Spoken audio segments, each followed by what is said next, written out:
Assalamualaikum warahmatullahi wabarakatuh. Perkenalkan, saya Nur Aulia Utami, NIM 0539036619 dari Program Studi Perencanaan Wilayah Kota, Fakultas Sains dan Teknologi.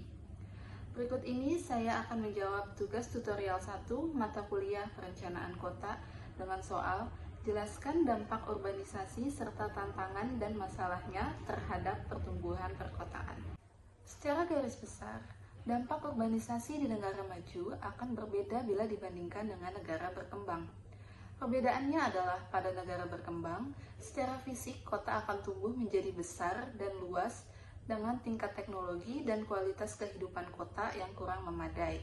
Misalnya, permukiman miskin atau squatter dan sarana prasarana yang kurang memadai. Sebaliknya, pada negara maju, perubahan fisik kota berkembang dengan pemukiman elit di pinggiran kota yang ditunjang dengan teknologi maju. Di Indonesia sendiri, persoalan urbanisasi sudah dimulai dengan digulirkannya beberapa kebijakan pada zaman Orde Baru. Yang pertama, adanya kebijakan ekonomi makro pada tahun 1967 sampai 1980, di mana kota sebagai pusat ekonomi. Yang kedua, kebijaksanaan kombinasi substitusi impor dan investasi asing di sektor perpabrikan atau manufacture yang justru memicu polarisasi pembangunan terpusat pada kota metropolitan Jakarta.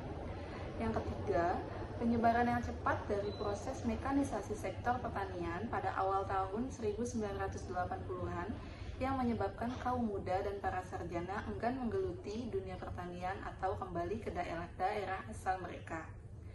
Ketiga persoalan tersebut merupakan beberapa penyebab terjadinya urbanisasi di Indonesia yang hingga kini masih terus berlanjut.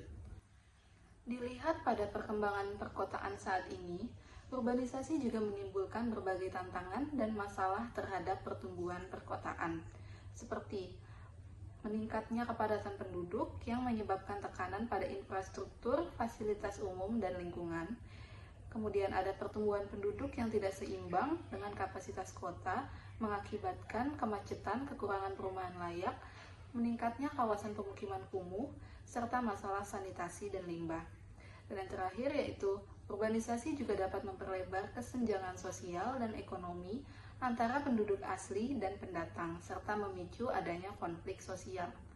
Oleh sebab itu, jika tidak dikelola dengan baik, proses ini berpotensi menghambat pembangunan berkelanjutan dan menurunkan kualitas hidup masyarakat perkotaan. Oleh karena itu, untuk mengatasi permasalahan urbanisasi, diperlukan perencanaan tata kota yang terpadu dan berkelanjutan, termasuk pengembangan infrastruktur yang memadai, penyediaan perumahan terjangkau, serta peningkatan layanan dasar seperti air bersih, sanitasi, dan transportasi publik. Pemerintah juga perlu mendorong pembangunan kawasan pedesaan agar tidak terjadi ketimpangan antar wilayah sehingga mengurangi arus migrasi dari desa ke kota. Sekian jawaban yang dapat saya sampaikan, kurang lebihnya mohon maaf. Wassalamualaikum warahmatullahi wabarakatuh.